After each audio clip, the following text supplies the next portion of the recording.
Hello tanks and tankettes, and welcome back to World of Tanks and one of the new Swedish machines. Now in game this is the Tier 9 tank destroyer, but of course in actuality these things were MBTs. But with the way Wargaming has had to implement them, they really are tank destroyers in World of Tanks terms. You have to play them like fragile TDs because the change they wanted to make to overmatch mechanics, along with the introduction of these new tanks, they had to pull back on that one. They had to go back to the drawing board because it was a global change, and of course, being a big change, it had some unintentional consequences with other thinly armoured machines. So until such time that they find a way to make the armour, at least of the tier 8, 9 and 10 machines, useful, it is effectively a machine or a line of machines not unlike, say, some of the French tank destroyers, or of course more pertinently the Waffenträger line of German tank destroyers, which are very fragile and very campy, but also have very good guns. Now, in the case of these machines, it's not so much the damage, it's the very high levels of penetration and the very good DPM that you can achieve when you're in siege mode, as ImAlegend is here. That must be a French name, right? Yeah, no, I'm guessing that's meant to be ImAlegend, and it's just passed a little strangely. So, the Tier 9 is, I mean, visually a little different from the Tier 10. I mean, they're largely the same machine with slightly different stats. I think it's probably the same gun on both. But there's some unique little features that go along with things like the siege mode. One of them that I actually noted from this replay, and other replays I watched, is that the binos and camo net are effective, or they are in operation when you spin the tank in siege mode, which ordinarily is not the case. Now, if you move backwards or forwards, it behaves normally, but if you're just spinning on the spot, they stay active, which is not true for any other class or any other vehicles in the game. So that's something that's unique to these machines. There's also the fact, and we'll get to see it in a little bit, that they drive backwards almost as fast as they go forwards. At least some of them do. You know, this isn't true for the entire line, but it's certainly true for this machine and the Tier 10. And there have been some machines where that's sort of true previously. I believe the T23E3 has a very good reverse speed, but it doesn't quite match the going forwards speed. And then, of course, there's the Crusader SP and the Archer in the British tech tree, but that isn't so much that they drive backwards as fast as they go forwards, so much as the gun is mounted backwards to the direction of travel, because it was basically put on the machine backwards. So you drive backwards to go fastest, because that's effectively your forward gear. In this case, these were designed to go backwards as fast as they could go forwards to meet the needs of, well, basically the Swedes assumed if they were going to be invaded by anybody, it would be the Russians. So these things were compact. They've obviously got hydraulic suspension, so they can deal with rougher terrain. They can use forests to ambush. You know, they're fairly small, low-profile machines. And because they don't have the turret swinging around in the way, it makes them, you know, lighter, lower profile, harder to spot. And generally speaking, you know, they were meant for harassing and ambushing and delaying, because the Swedes were never expecting to be able to beat off a Russian or a Soviet invasion all on their own. They were basically, you know, the doctrine was that they would buy enough time for their allies to turn up. But you can't go toe-to-toe with other machines. The Tier 9 and 10 especially, I think 90mm and below guns, you've got a decent chance of bouncing if the angle is sufficient. But I think it's 122mm and above will overmatch. And until such time as they are able to fiddle around with the overmatch mechanics, or do something otherwise to make these viable in terms of their armour, for now, you know, this is what you do. You use cover and you stay behind bushes and you use the really good gun handling and the stats and the DPM to inflict a fair amount of damage. And he's already done over 2,000. It's something like 390 average per shell, so it's not a huge amount of damage per shell. It's one of those machines where it adds up, but you need the time to put the gun to use.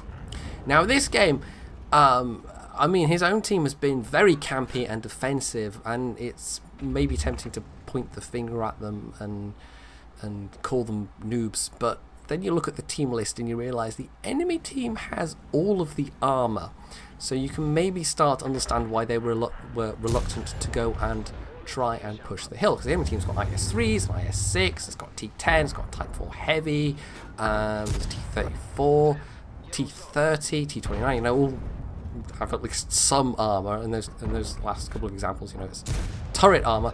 But his own team, you know, they've got a T-29, an IS-3 and an ONI, and that's about it.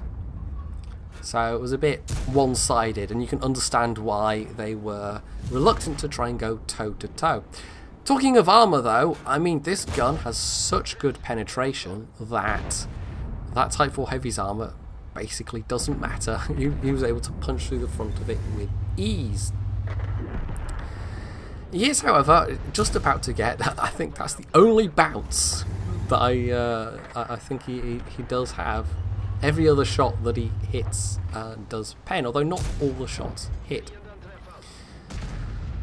So he's just been pumping the shells out. He's doubled his damage in this position, but they've been getting whittled down, because as the enemy team have been pushing up, as they've been spotting and, you know, been taking losses themselves, they've their allies further back have been able to get hits in and get kills, and so they're down to just now 4 tanks. But the enemy team has suffered quite a heavy rate of attrition getting this far, and honestly, I think we can more or less lay the blame on the matchmaker for this one.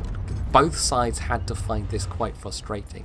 I mean, Legend in particular and his platoon mate in the UDES, the tier 8, it's not like they could afford to be on the front lines. They didn't really have a lot of choice here. But in a way, this is probably the strongest kind of configuration, or the strongest scenario for machines like this, with enemies trying to push into you and with you having allies spotting for you. Now, in his case, I'm going to assume alongside the camo net that he's probably got camo on the crew. It would seem a wise choice for this tank. So he's actually not really getting spotted. And on that note, I should maybe make a little aside to say I changed the noise back. I've put it back to the default noise, at least for the purposes of recording videos.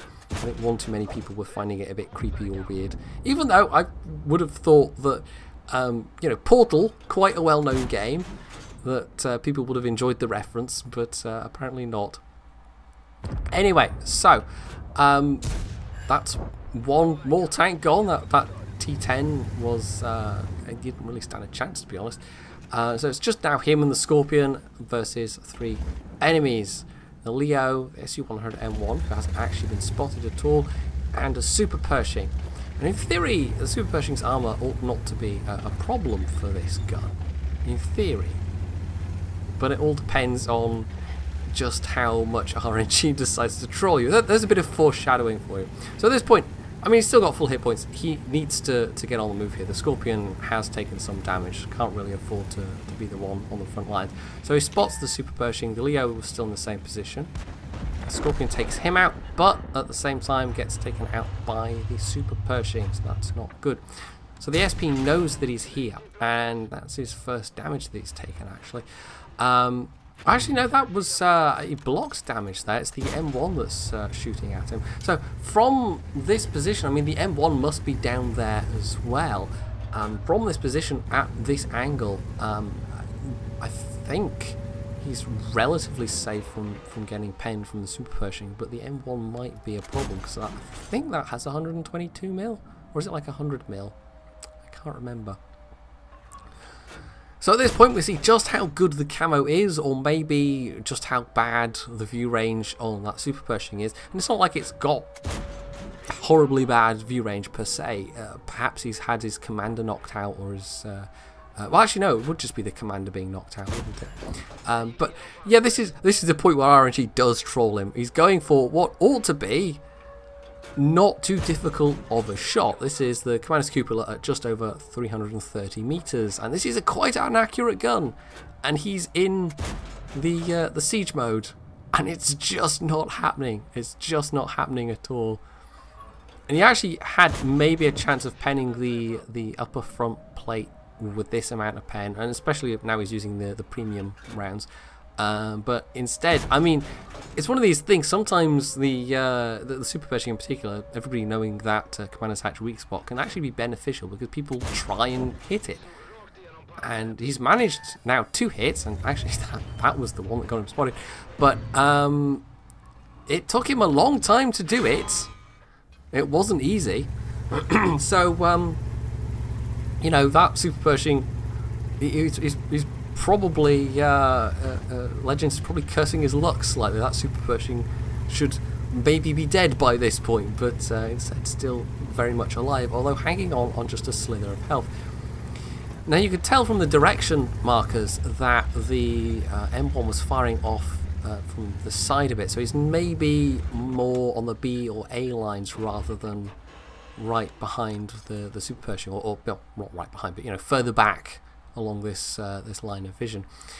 So if he's trying to flank, that could be a bit difficult. It must be the 100mm gun. I think it is a 100mm gun on that one, because the average was like 250 for the blocked shots that was popping up. It's quite handy information, that. I mean, it's one of these things once upon a time that you could get if you had mods installed, but it was always kind of available to know which tank was shooting at you if it did a crit. But of course these days, just blocked damage generally, you can see what it's from. So knowing that the super Pershing was low health, he loaded up an HE shell, and there's the M1. So he was maybe trying to move round, but you know, the element of surprise is long gone, and the moment when he could have popped up and shot Legend in the sides, like, there was a time when he could have been a serious pain and maybe could have turned this around and made it a win for the enemy team, and instead he just waited far too late, and so that ended up going to Legend instead, and that was, you know, a hell of a carry, actually. You know, in some ways it's a bit of a boring, campy match, but that's what these things do. You know, these things excel in playing defensively and having people push into them, and then just being able to punish them with the very high penetration, which makes for very reliable damage. So, you know, ace tanker, easy high caliber with nearly 9,000 damage. 8.7k, the top gun and defender there as well from that super Pershing. Easily the top of his team. I mean, that was a very, very good game. That was over 1600 XP, and you know, nobody else even quite came close. And actually, looking at the team list, you maybe get some idea of the fact that even though they were bunched up and playing very defensively, quite a lot of his team did 0 damage.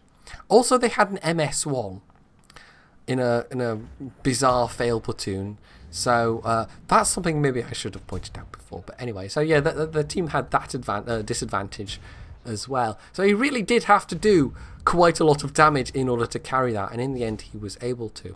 But also, we should give a little shout out to the Scorpion in second place with almost 4k, because they did a reasonable amount as well. So, yeah. I personally, I'm not rushing to try this line. It's not something that it doesn't represent a playstyle that I particularly am interested in. But if they ever do get it to a state where suddenly the armor is worth something, even if it's just for tiers 8, 9 and 10, then that could be more interesting. It could be something more akin to, say, the Foch, where the armor maybe not super reliable, but it works sometimes, or even better than the Foch's armor, because if it's something where you can get yourself positioned just correct, and tank a lot of damage. I think these could be very, very effective machines. But of course, there's always that vulnerability to artillery. So hopefully you have enjoyed this replay, and if you have, you can leave any comments below, you can hit the like button, you can sub to my channel if you haven't already, and as always, stay tuned for more.